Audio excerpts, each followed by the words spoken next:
freelance musician, a conservative press secretary, and a grand piano. What began as a vicious mockery turned into a moment that silenced the room and shattered an ego. It all unfolded in the opulent lobby of the Willard Intercontinental Hotel in Washington, D.C., at a political gala filled with laughter and lights. Karoline Leavitt, 27, the youngest White House press secretary in history, moved through the crowd with a polite smile, her sharp gaze concealing a past few knew about. To most, she was the steely face of the Trump camp, but beneath that, music had once been a passion she buried. Then the doors swung open, and Ethan Caldwell strode in, a renowned pianist, a darling of the left, with a smug grin and an air of arrogance. The clinking glasses and murmurs stopped as he marched straight to the piano in the corner. Without a greeting, Ethan locked eyes with Karoline, his voice ringing out, "Can the press secretary play, or does she just pound keys for Trump?" Laughter erupted from a few liberal journalists, phones raised and ready to capture it. Karoline felt the heat of their stares, but she stood still, hands clenched. Ethan tilted his head, taunting further, "Show us some real talent, if you've got any." The crowd held its breath, the air thick. This was no ordinary evening, it was a showdown that would change everything. Before diving into the story, comment where you're watching from and don't forget to subscribe so you won't miss the latest stories. Ethan Caldwell stood there, hands resting lightly on the grand piano, his gaze fixed on Karoline Leavitt, like a hunter eyeing prey. The crowd's laughter still hung in the air of the Willard Intercontinental lobby, mingling with the clink of glasses and the whispers of curious guests. He didn't rush, Ethan knew how to stretch a moment, turning it into his own stage. To him, this wasn't just a jab, it was a chance to topple a conservative icon in full public view. "Don't be shy, Miss Leavitt," Ethan said, his tone smooth but cutting like a blade. "I hear you're good at sparring with reporters. Surely you've got some talent to spice up that White House podium, right?" He tapped a few keys, random notes ringing out, as if daring her to step up. Or is it all just hot air? Karoline stood frozen, feeling the floor beneath her tremble. The chandeliers above cast light on her sleek black dress, but now it felt like armor under scrutiny. She glanced around, liberal journalists, phones in hand and smirks on their faces, waited for her to crash. A few conservative politicians murmured to each other, eyes wary. She'd faced attacks before, but this was different. Ethan wasn't just hitting her role, he was digging into something deeper, something she'd buried long ago. Ethan stepped away from the piano, arms spread like a Broadway star. "Picture this," he said, his voice rising to pull the room in. The White House press secretary, mouthpiece of MAGA, sits down and plays a tune. What'll it be? A New Hampshire folk song, or just some clumsy keyboard banging? Laughter broke out again, louder, sharper. A reporter shouted, "Play something, Karoline," as if this were a gladiator game. Karoline felt the blood rush to her face. She was no stranger to pressure, tense White House briefings, TV interviews defending Trump's divisive policies, but this was alien territory. Ethan didn't just want her to fail, he wanted her humiliated, a laughingstock for the cameras and X-posts. She took a deep breath, trying to stay composed, but inside an old memory stirred. As a kid in New Hampshire, Karoline had spent hours at the church's worn piano, its yellowed keys a refuge for her worries. She played hymns, then taught herself classics from borrowed library books. But as she grew, her family told her politics was the practical path, not artist dreams. She shelved her passion, seeing it as a weakness unfit for the tough image she built with Trump. Now facing Ethan, she felt those notes hum in her mind, a reminder of who she'd once been. She flicked her eyes off Ethan for a second, glancing at her Trump team nearby.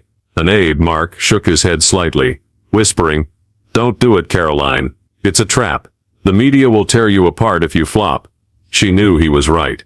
If she played badly, headlines would scream, "Trump's press secretary flops hard on stage." But if she backed down, Ethan would win. He'd brand her a coward, and the left would have fresh ammo against the administration. Ethan caught her hesitation, and his grin widened. He returned to the piano, playing a brief snippet of Moonlight Sonata *, the low notes a mocking echo. "See," he said, stopping and staring at her. "That's real music, not political clownery." But I get it, you're too busy defending Trump's outdated policies to learn. The crowd buzzed, a few clapping, while Karoline's throat went dry. She looked down at her hands, fingers once fluent on keys, now more at home on laptops and mics. Then Trump's voice echoed in her head. Never let him see you weak, Karoline. Fight back. Always fight back. She'd lived by that in every political battle, from her days with Elise Stefanik to White House briefings. How was this any different? Just another foe, another weapon. Ethan stepped closer, his voice dropping but still audible to all. You know, I've played for social justice events, stuff you and your boss sneer at, but I bet you don't have a clue what real art is. Prove me wrong, if you dare. He pointed to the piano, like it was a Roman arena, and she a gladiator forced to fight. The pressure mounted, the crowd's laughter buzzed in her ears like bees. Phones rose higher, flashes popping. Mark whispered again, walk away, Karoline. Don't let him win like this. But Ethan's eyes, arrogant, daring, as if certain she'd run, lit a fire in her. She couldn't let him win that easily. Not tonight, not in front of everyone. Karoline took a deep breath, her gaze locking onto Ethan. Fine, she said, her voice low but clear, slicing through the noise. Watch yourself. Karoline Leavitt stood there, her eyes locked on Ethan Caldwell, her challenge, watch yourself, hanging in the air of the Willard Intercontinental lobby. The crowd went quiet for a beat, then whispers erupted like waves, rippling through silk-draped tables and glittering chandeliers. Ethan smirked, but his smile wasn't as cocksure now. A flicker of unease crossed his face, as if he'd just realized he might have ignited something beyond his control. Oh, fantastic, Ethan said, his voice still smooth but tinged with strain. He turned back to the piano, patting its lid like an invitation. I'm really looking forward to this. Don't let us down, Miss Leavitt, or should I say spokesperson of the Keys. A few chuckles came from the liberal reporter's corner, but they lacked the earlier gusto. The crowd was waiting, and Karoline felt the weight of every stare. She took a small step forward, her heels clicking on the polished wood floor. Inside, though, she wasn't sure. Her heart pounded, threatening to break through her chest. This wasn't the White House briefing room, where she could lean on facts and wit to strike back. This was a bare stage, where every slip would be ruthlessly exposed. She glanced at Mark, her aide, still nearby, his eyes almost pleading. Don't do this, Karoline. Get out now. She knew what he was thinking. If she crashed, it'd be a perfect gift for the liberal media, a viral clip to mock her and Trump. But then Ethan's words echoed back. I bet you don't have a clue what real art is. It wasn't just a taunt, it was a knife to her pride. Who did he think she was? A soulless political puppet, no depth, no talent. She clenched her fists, nails digging into her palms. No, she couldn't let him win like that. She couldn't let him turn her into a punchline in front of everyone, her supporters, herself. Another memory flashed, not the church piano days but her first real taste of pressure, working for Elise Stefanik. She'd once been ambushed by a liberal reporter at a briefing branded Trump's ignorant mouthpiece. She'd stood her ground, firing back with calm precision, leaving him speechless. Trump had patted her shoulder after saying, "You've got guts, Karoline. Never let him bring you down." Now facing Ethan, she wondered, how was this different? Just another enemy, another battlefield. But then fear crept in. How long had it been since she'd touched a piano? Those practice nights in a cramped New Hampshire room were a hazy memory. Her hands were used to typing emails, gripping mics, not gliding over black and white keys. What if she played badly? What if she forgot mid-song? She pictured herself fumbling, awkward at the piano, and heard Ethan's laugh, the left's cheers, the disappointment from Trump's camp. Probably thinking of an exit already, Ethan said, cutting through her thoughts. He stepped closer, his tone mock sympathetic. It's okay, I get it. Not everyone's brave enough for this stage. Maybe stick to those pre-written speeches. He shrugged, turning away as if it were over, but his eyes flicked back over his shoulder, watching her next move. That was the last straw. Karoline felt a fire flare in her chest, not fear but rage. He thought she'd run? He thought she was that weak? No, she wasn't a quitter. She'd faced bigger foes than Ethan, reporters accusing her of lies, politicians calling her a pawn, and she'd always held firm. This wasn't the time to back down. She took a deep breath, pushing back every doubt. "I don't need a second invitation," she said, her voice ringing clear, cutting through the crowd's noise. She walked to the piano, each step heavy but resolute. The crowd held its breath, Mark's eyes widening in shock, while Ethan turned back, the smile on his lips faltering. "Are you serious?" he asked, but his voice now lacked certainty. Karoline didn't answer. She pulled out the chair, sat before the grand piano, her hands resting lightly on the glossy black and white keys beneath the Willard Intercontinental lobby's chandelier light. The crowd's murmurs faded, leaving only the sound of held breaths and her heart pounding in her chest. Ethan Caldwell stood a few steps away, arms crossed, his smirk still lingering but now tinged with doubt. He'd pushed her into this, and now she had to respond, not with words but with music. She closed her eyes for a second, inhaling deeply to steady the tremble in her hands. The cold keys under her fingers stirred distant memories, afternoons in that New Hampshire church, where she'd played simple hymns before secretly tackling complex pieces from tattered books. She hadn't played in years, but her hands still remembered. They had to. She had no other choice. Karoline opened her eyes, her fingers starting to move. She chose Gershwin's Rhapsody in Blue, a piece not just beautiful but fierce, quintessentially American, matching her bold spirit. The first notes rang out slowly, hesitantly, like a self-questioning whisper.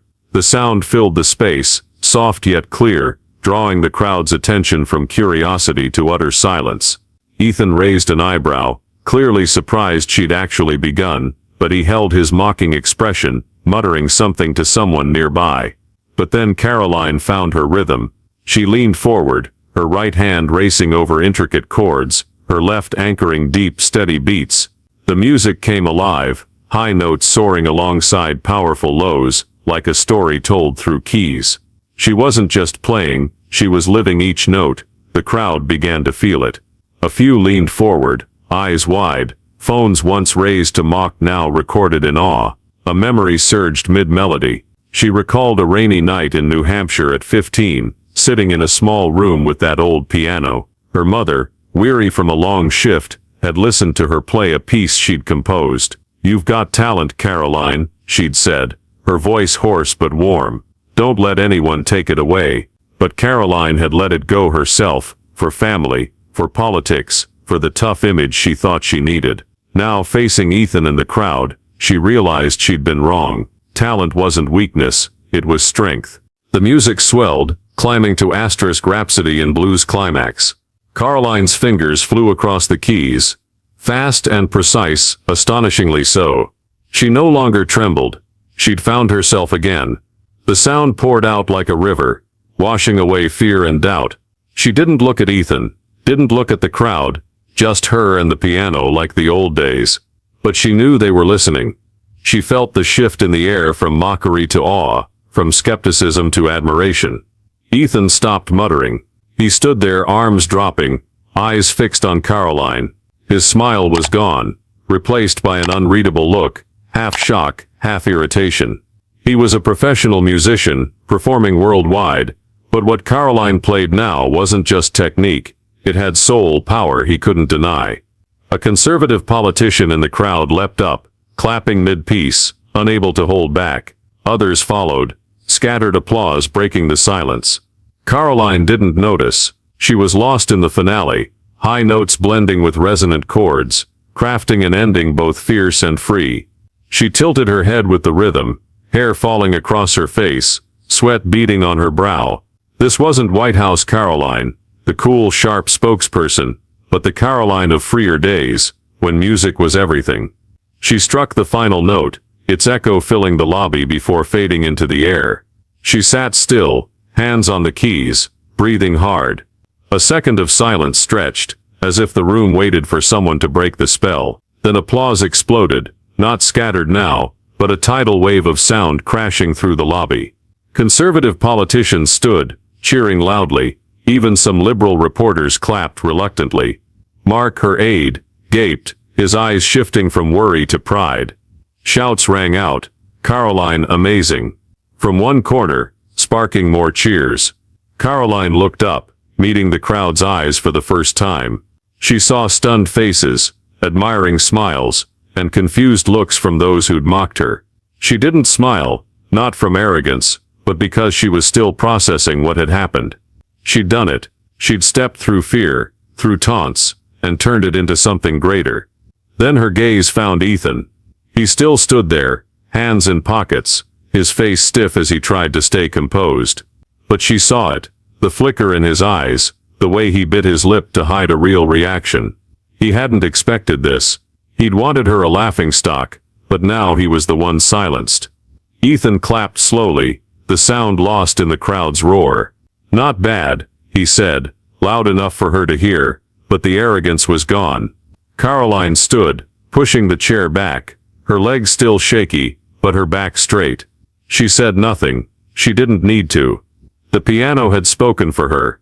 The applause still echoed through the Willard Intercontinental lobby, as Karoline Leavitt stepped away from the piano, her footing firmer than when she'd sat down. The sound of asterisk rhapsody, in blue asterisk, lingered in the air, a potent aftershock that left the room vibrating. She didn't look at Ethan Caldwell right away. She didn't need to. The crowd's cheers, the stunned looks on faces that had once sneered, said it all. She'd turned his challenge into her triumph. Ethan stood a few steps from the piano, hands still in pockets, but his posture was stiffer now. The smirk that had been his weapon was completely gone, replaced by a forced neutral expression. He clapped slowly, his sporadic claps drowned out by the crowd's thunder. "Not bad," he repeated, a bit louder, as if to insist he still held control. But no one cared. His eyes flicked to Karoline, then darted away, as if lingering would admit defeat more plainly. Karoline paused near her original spot, turning to face the crowd. The applause had settled into a steady wave, mixed with shouts from conservative politicians. "That's our Karoline." A middle-aged man, maybe a senator, yelled, pumping his fist. Others nodded, patting each other's shoulders, eyes gleaming with pride. Mark, her aide, stepped closer, tapping her shoulder. "You scared the hell out of me," he said, but his grin betrayed his awe. "But damn, you played great." Not everyone cheered. In a far corner, a cluster of liberal reporters whispered among themselves, phones still up but smirks gone. One, a woman with short red-dyed hair, shook her head and typed furiously. "She's better than I thought," she said to a colleague, her tone surprised yet annoyed. "But it doesn't change anything. She still trumps." Another nodded, but his eyes stayed on Karoline, as if reassessing her. They might not like her, but they couldn't deny what had just happened. The lobby's noise softened, though the energy lingered. A few approached Karoline, shaking hands. "I had no idea you could play like that." An older woman, likely a conservative donor, said with a marveling tone. "You made us so proud." Karoline nodded, offering a faint smile, not arrogance but relief. Adrenaline still coursed through her, but she had it under control now. Then she turned to Ethan. He'd moved from the piano, now standing with a small group, probably friends or fans. A young man in the group patted his shoulder, whispering something, but Ethan just shrugged, feigning calm. "I told you," he said, loud enough for Karoline to hear. Not bad for a conservative. But the words fell flat, unanswered. His group exchanged awkward glances. One, a woman in a green dress, tilted her head toward Karoline and murmured, "She really caught you off guard, Ethan." Ethan didn't reply immediately. He took a sip from a glass someone handed him, his eyes scanning the room, as if searching for a way to regain the upper hand. But there was none. The crowd had chosen Karoline's side, not just conservatives, but neutrals who doubted her. An older man, maybe an independent journalist, approached her, holding a small mic. "Miss Leavitt, where'd you learn to play like that?" he asked, voice genuine. "That was incredible."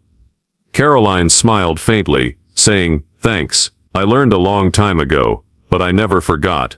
Meanwhile, outside the lobby, phones buzzed non-stop. Social media had erupted. Trump supporters on X posted clips of Karoline playing, captioned, "Our press secretary just crushed the left with talent."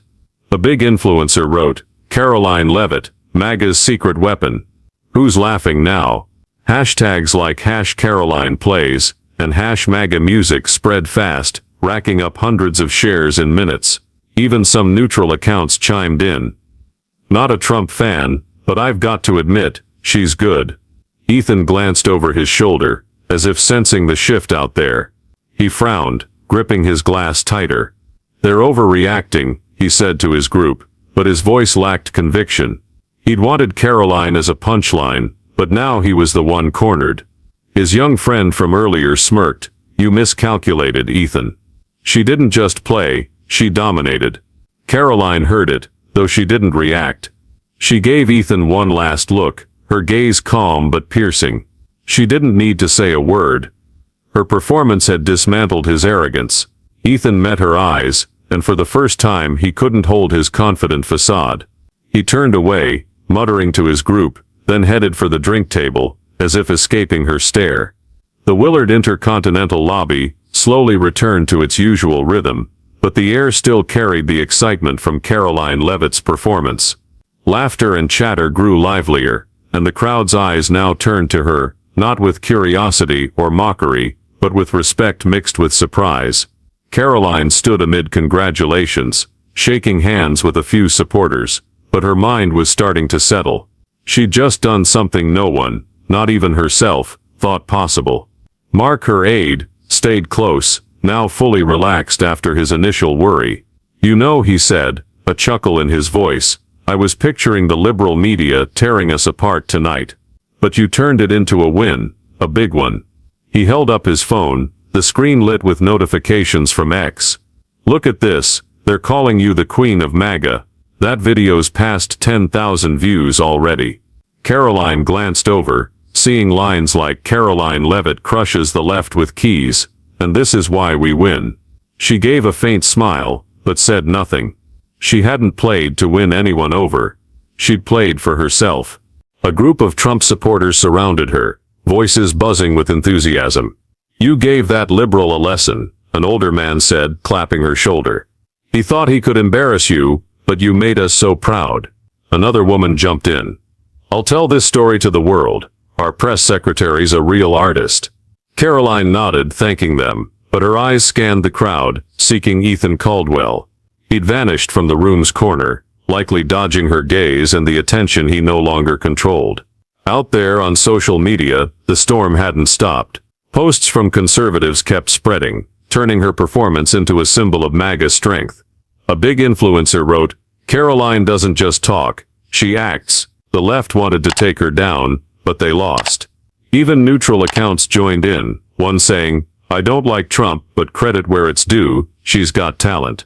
Not everyone praised her, though. A liberal reporter posted, playing piano well doesn't fix Trump's bad policies. Don't let this stunt fool you. But even that critique couldn't dim the moment's heat. Karoline stepped away from the crowd, finding a quiet corner near a large window overlooking Washington, D.C.'s streets. She needed to breathe, to think. The lobby's noise still hummed, but now she only heard her heartbeat, slow and steady. She'd done it, not just beaten Ethan, but conquered her own fear. She recalled sitting at the piano, those first notes ringing out, when she thought she'd fail, but she hadn't. She'd reclaimed a piece of herself, one she'd buried since her New Hampshire days. She pulled out her phone, texting her husband, Nicholas Riccio, guess what I just did? She smiled, imagining his reaction, the quiet man, 32 years her senior, always her biggest fan. Later she left the event, heading back to their small apartment outside D.C. Stepping inside, she saw Nicholas in the living room, their months-old son asleep in a crib beside him. I heard about it, Nicholas said, standing to hug her. Social media's going wild over you. Karoline laughed, feeling truly at ease for the first time tonight. I didn't mean to make it a big deal, she said, sitting by the old piano in the corner, a piece she'd rarely touched since moving here. Nicholas tilted his head, nudging her, play it, I want to hear. She hesitated, then sat down, hands on the keys. She played a short bit of Asterisk Rhapsody in blue asterisk, not fierce like in the lobby, but soft, private. Nicholas smiled, and she looked at their son, thinking someday he'd hear this story. When she stopped, Nicholas asked, how do you feel? Karoline paused, then said, "Like I just remembered who I am."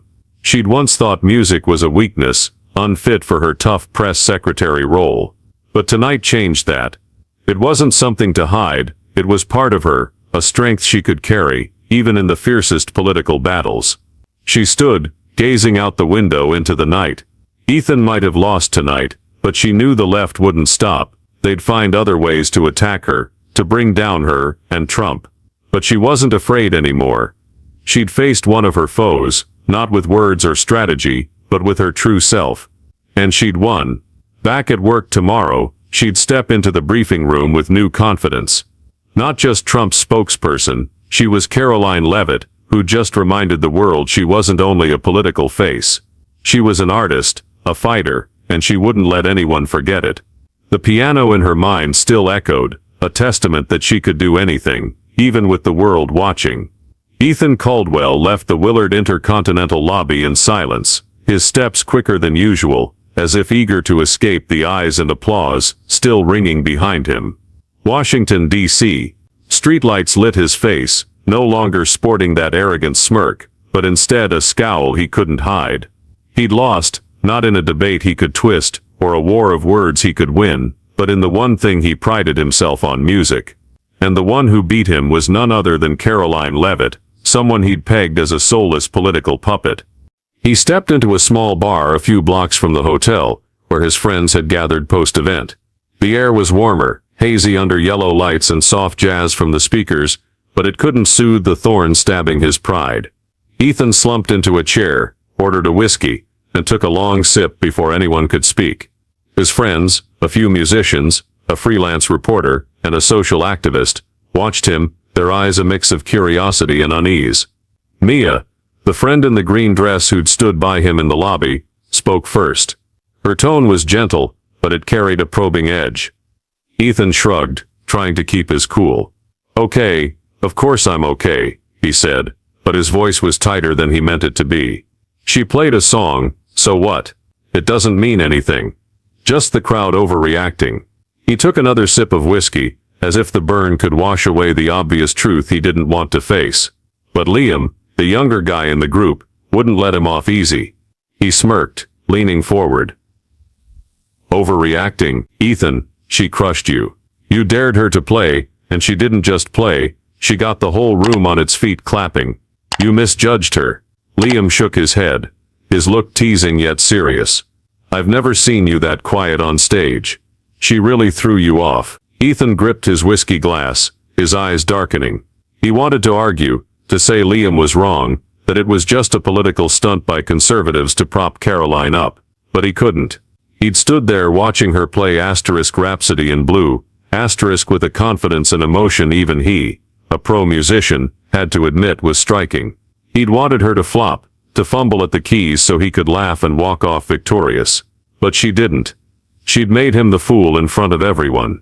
"Don't exaggerate," İDNE snapped, turning to Liam. "She's Trump's lackey. She can play piano all day, but it doesn't change a thing. Their policies are still trash, and I'm still right about everything I said." He leaned back, trying to reclaim his usual swagger. But Mia tilted her head, her gaze sharper. "You sure, İDNE? Because it didn't just look like you lost a little game tonight. You underestimated her, and now everyone knows it." Mia's words cut straight into İDNE's pride. He opened his mouth to retort, but stopped. In his mind, he saw Karoline at the piano, hands flying over the keys, eyes focused, and the roar of applause when she finished. He hated admitting it, but she hadn't just played to beat him. She'd played like it was all she had, and he couldn't deny the power in that. He took another sip of whiskey, the burn down his throat not enough to erase the unease.